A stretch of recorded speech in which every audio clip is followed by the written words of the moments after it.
మన ప్రభువును మన రక్షకుడు అయిన యేసుక్రీస్తు నామమున అందరికీ వందనాలండి. దేవునికి స్తోత్రాలు. కృప కలిగిన దేవుడు, కనికర సంపన్నుడైన యేసుక్రీస్తు నామమున మరొక్కసారి వందనాలు తెలియచేస్తున్నాను. ఆ దేవాది దేవుడు ఈ నూతన దినములో మనకు అనుగ్రహించిన దేవుని వాక్కు కృపావార్త. పరమగీత గ్రంథము 1వ అధ్యాయము 14వ వచనం. నాకు నా ప్రియుడు ఎన్గెది ద్రాక్షావనములోని కర్పూరపు పోగుత్తులతో సమానుడు. దేవునికి స్తోత్రం కలుగునుగాక, దేవునికి మహిమ కలుగునుగాక. ఎన్గెది అనేది యోధా దేశంలో ఒక పట్టణం. అది యోధా దేశానికి సంబంధించిన పట్టణం.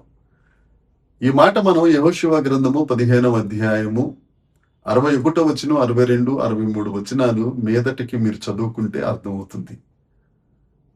ఎన్గెది అనగా గొర్రె పిల్ల, ఎన్గెది అనగా రక్తపు కోట, ఎన్గెది అనగా సమాధానపు తోట అని అర్థం.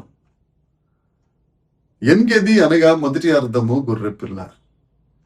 యోహాను సువార్తలో బాప్తిజమిచ్చి యోహాను గారు యేసుక్రీస్తు ప్రభుని చూచి అంటారు కదా, ఇదిగో లోక పాపములను మోసుకొని పోవచ్చున్న దేవుని యొక్క గొర్రె పిల్ల.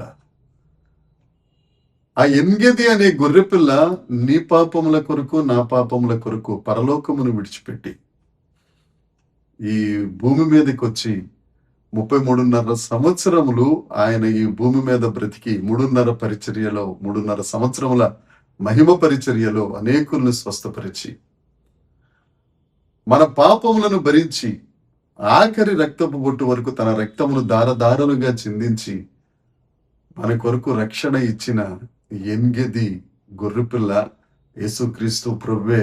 ఆ దేవుడు నీతో మాట్లాడుతున్నాడు. నీ పాపములను పరిహరించిన వాడను ఎన్గెది అయిన గొర్రెపిల్లను నేనే. రెండవది, ఎన్గెది అనగా రక్తపు కోట. యేసు రక్తం ప్రతి పాపముల నుండి మనలను పవిత్రులుగా చేయును. యేసు రక్తం సకల దుర్నీతి నుండి, సమస్త విధములైన చెడు నుండి మనలను పవిత్రపరుస్తుంది.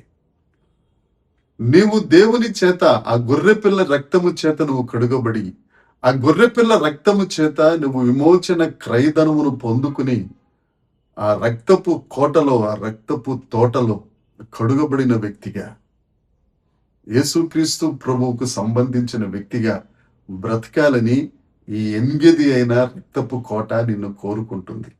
మూడవది, ఎన్గెది అనగా సమాధానపు తోట. ఏదేను తోటలో అయితే మన పితరులైన ఆదాము అవ్వమ్మలు చేసిన ఆ పాపమును బట్టి దేవునితో సంబంధాన్ని కోల్పోయామో, అదే దేవుడు మరలా మనతో సంబంధాన్ని సమకూర్చుకుంటూ ఈ సమాధానపు తోట అయిన ఎన్గెదిలో నీకు నాకు సమాధానమునిచ్చిన గొప్ప దేవుడు. మరి ముఖ్యంగా తెగిపోయిన ఆ బంధమును, ఆ తెగిపోయిన సంబంధమును పునరుద్ధరించి మనము తండ్రి వారసులుగా, అబ్బా తండ్రి అని పిలవడానికి, ఆ ఆత్మను పొందుకోవడానికి ఆ కృప చూపిన స్థలమే ఎన్గెది.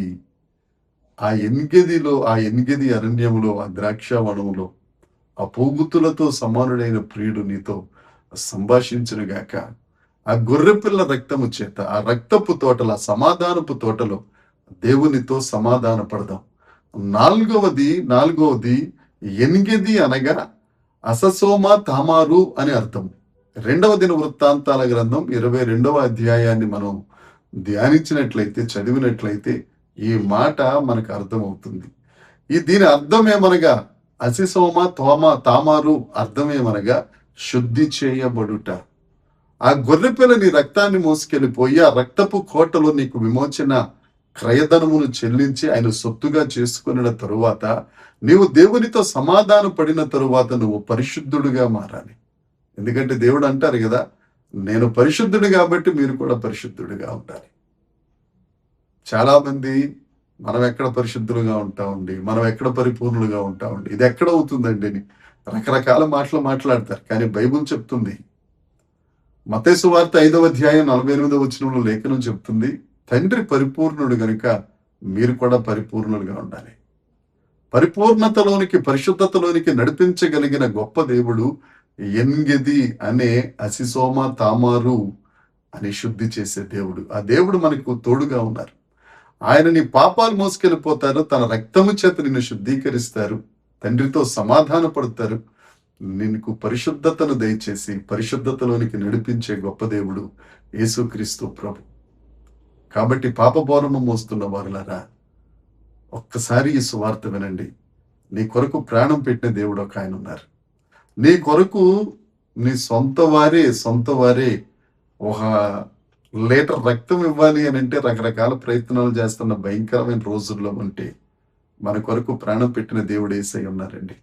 ఆయన దినమెల్లా నీ కొరకు చేతులు చాపి నీ కొరకు వధింపబడిన గొర్రె పిల్లగా నిన్ను రక్తపుతో తడిపి ఆ రక్తము ద్వారా విమోచన విడుదలిచ్చి నీతో తండ్రితో సమాధానపరిచి నిన్ను శుద్ధి చేసి పరిశుద్ధతలో నడిపించడానికి ఆయన సిద్ధంగా ఉన్నారు. ఆ ఎన్గెది అరణ్యంలోని ద్రాక్ష వనములకు పూగుత్తులతో సమానుడైన ప్రియుడు నీ వైపు ఆశగా చూస్తున్నాడు. యేసుక్రీస్తు ప్రభు దగ్గరికి రా. ఆ దేవుడు నిన్ను ఆదరిస్తారు. ఆ దేవుడు నిన్ను ధైర్యపరుస్తారు. అనేక శత్రువుల నుండి, కనిపించే శత్రువులు కొంతమంది, కనపడకుండా మనతో పోరాడే దుర్మార్గపు శక్తులు, అంధకార శక్తులు అనేకం. అవన్నీ మనం దాటుకుని విజయ జీవితం చెందాలి అని అంటే ఆ ఎన్గెది అనే రక్తపు కోటలో మనం ఉండాలి. ఈ నూతన దినములో, ఈ నూతన గడియలలో దేవుడు నీతో మాట్లాడుతున్నారు. దేవుడు నీకు అట్టి కృప అనుగ్రహించాలని ఇష్టపడుతున్నారు. నువ్వు ధైర్యంగా ఉండాలని, నువ్వు ఆశీర్వదించబడాలని ఆయన కోరిక. దాని దగ్గరికి వచ్చేసాయి. తప్పక దేవుడు నిన్ను దీవించునుగాక. ప్రార్థన చేద్దాం. పరలోకమందున్న మా తండ్రి, పరిశుద్ధుడా, కృప కలిగిన దేవుడా, మీకు వందనాలు ప్రభువా, నీకు స్తోత్రం.